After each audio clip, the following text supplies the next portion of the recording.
Today, I am not in the woodyard. I'm in this guy's woodyard. We're in Travis's woodyard. You're what, 2 miles away? 2 miles. So close.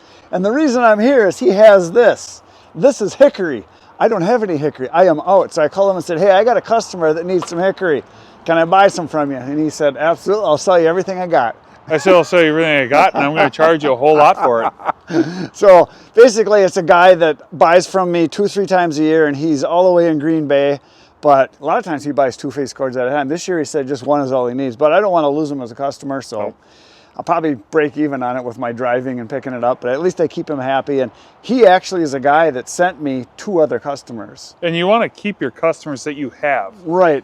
I'm not trying to steal your customers. We share a lot of the same market. Oh yeah, if we can help each other out from time to time, though, it's a good thing, because there's times that I might need help or he might need help. There's plenty of business for all of us. I get that question all the time from people on the channel when I am showing all these things, or friends of mine like, Yep. how come you're teaching everybody all your stuff? Where do you think I learned it from? Well, Before I even knew how close that you were, I was watching you building my own business, and I've grown exponentially since then. Yeah. And I learned a lot of it from you, a lot from a couple other YouTube channels, but you were the main one I started watching. oh, I appreciate that. But yeah, I think is I can't service everybody that's in this area here. Neither I can I. know of 6 other people that do about the same volume you do. Yep. There's no way I could even do half of one of those guys' extra stuff. I just, at the level I'm You at would have right to now. quit hunting. Well, no, I'm not quitting hunting. That's my wife always says, you know, what would you do if you couldn't hunt? I said, well, I guess I just hold my breath forever. Forever. We're about the same place at this time of year Oh, right now. yeah, it's that time of year. I'm leaving in 2 days, actually. I'm going to South Dakota. So that's why I came here to get this, so I could get this order taken care of.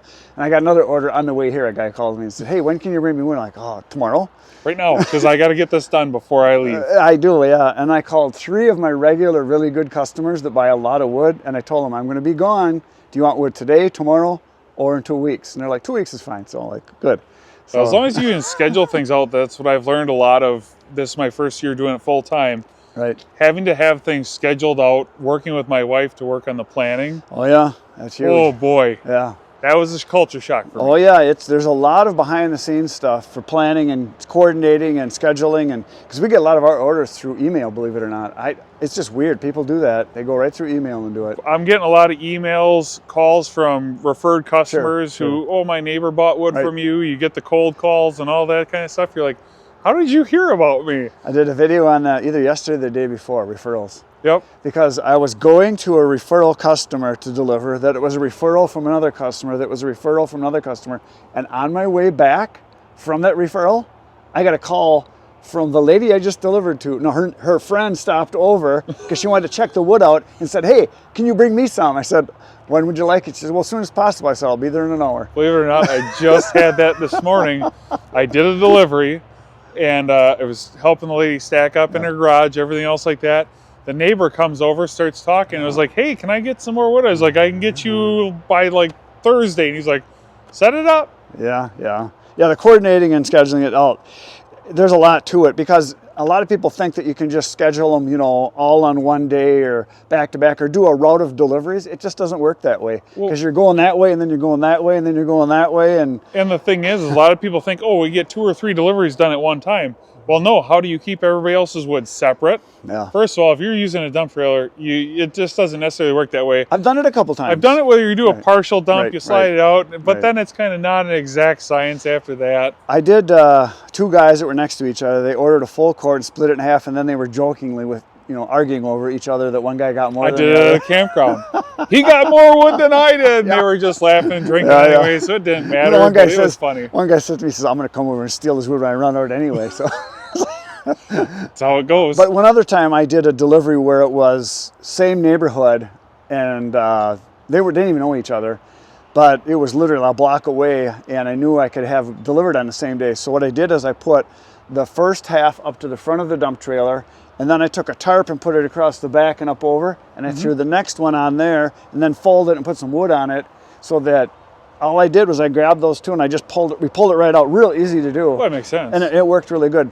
I've seen guys do dividers in trucks, dividers in dump trailers, and yeah, you can do that, but how much time do you want to spend to avoid that little nuance that you have to deal with on occasion. Yeah. And you usually don't even get to go to the same area No. back to back. So you're talking, okay, we're going to go to Neenah now. Now we're going to Little Chute. Then we're going into Kimberly. Totally different directions, yeah. So when you're going all over the place, it just doesn't work to try and do multiple deliveries at one time. Not usually.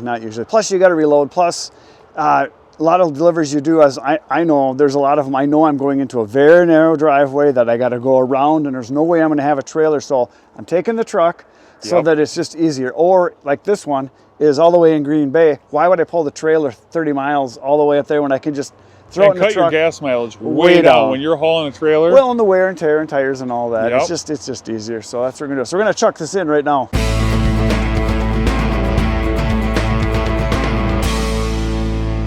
Okay, so we just loaded the wood up. We'll give you a little tour of the place. Now I've been here, what, 2-3 times before over the last year or two. And now you're doing wood full time. Yep. So he's getting serious now. And well, I don't really know if it's serious. And so you get a lot of tree service wood. Like what percent would you say is tree service? Is it half? 90%. 90%. 90%, and then the rest comes in on semis. I do a little bit of cutting myself, but it is probably 90% tree service wood. And the wood that you're buying, generally, you're buying the stuff you can't get from tree service. Mostly oak, white oak specifically, because I can get my hands on a lot of red oak with the tree service kind of stuff, but the white oak is hard to find, and hickory and cherry. Right. Those are the hard ones to and find. that's the smoking people, which is what this one we just loaded up was here. So what do you got here in these totes? What's this? This is mostly just maple, hard and soft maple mixed together. Yeah. We got white oak here. Yep. Some hickory chunks. Yep. Do you sell the chunks like separately, or how do I you sell do, it by the bag. So 15 okay. pounds, 15-pound bags. Then I sell it off as that. Right. Then we got some more maple here, ash, and then some more maple down on the end. Looks like your production facility is expanding. Yeah, and then we got apple in the back corner. That's way back there. That's apple. I think there's about 2 or 3 cords of apple wood. Nice. Couple face cords of oak is over here. That's all bundling wood. And what's this here? What do you got That's here? locust. Locust, That's okay. for me. Yeah, you keep the good stuff. Hey, I gotta. Nice. But yeah, this is all bundling oak. How do you like these solid I just ones? made it out of necessity. Right, these are like storage racks, right? Yep, it was just shelving, so I just tied it together with the tie wire that you showed on your channel for holding up the bins, and it works. And then this is all apple wood over here, and then starting to refill in some of the other stuff that went missing. And there's going to be people that are heating people are going to look at us and say, why is your wood so small? Tell them why you want small wood. Because that's what my customers want. And do they pay more or less for it? They pay more. There you go. That answers that question. Because I get that all the time too. And then this is all of my smoker wood. There's one face cord of birch right here, but then this is mostly all hickory. Because that was a semi-load. Right. And then you emptied that out. Last time I was here, that was about like that. So yeah. Well, that went real fast because that was, the mixed hardwoods, and it goes fast at this time of year. And this is mixed too? Nope, this is all hickory. Oh, in here. yeah, it does look like hickory, yep.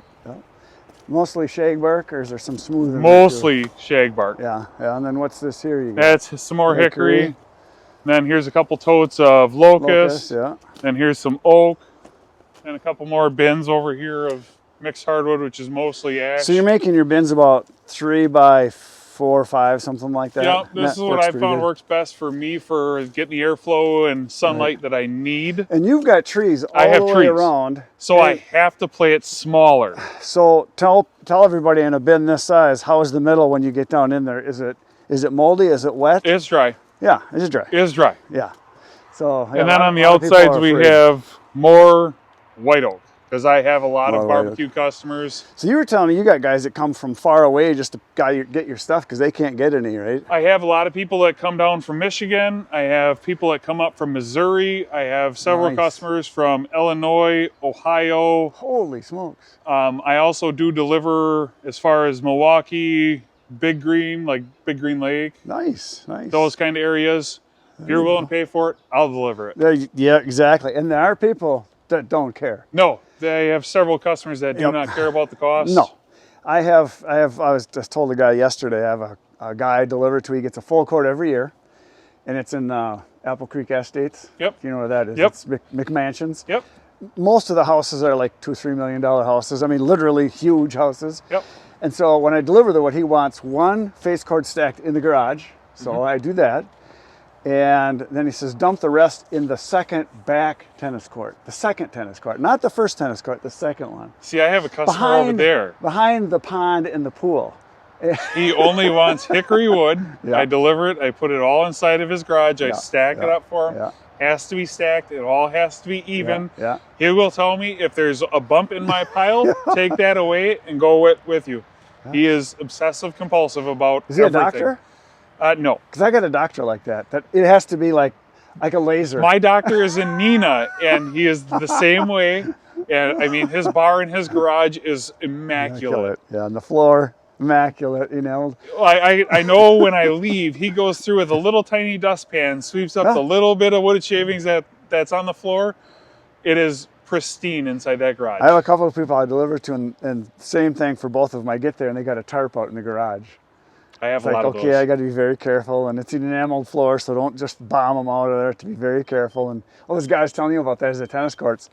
But his bill is supposed to be, well, it'll be $360 plus the $40 for the stacking, so it's supposed to be $400 every single year. 100 bills. And he says, "Thank you." Yep. Just wants it done. He doesn't. I don't care what it costs. Just I do want to it. be happy with what I have. Just do it. And he says, "I got a bad shoulder," and he said, "I'd rather be playing with my kids." And I'm like, awesome. That's what it's So, about. That's there what we're you here go. for, is to save you time. Yeah, and a lot of people can't get over that because guys like us tend to be do-it-yourselfers. Yep. And I think what happens is we get in our mind that everyone's like us. We're trying to save money. We're trying to make extra bucks. We're trying to do a little extra. Whereas a lot of people that buy wood, they want to have more fun. If they want to sit around the fire and they want to play caveman TV and have a drink. Exactly. That's just it. Exactly. So there you go. This is the Firewood Emporium that I come to when I'm in desperate need. So thanks a lot. So you guys check it out.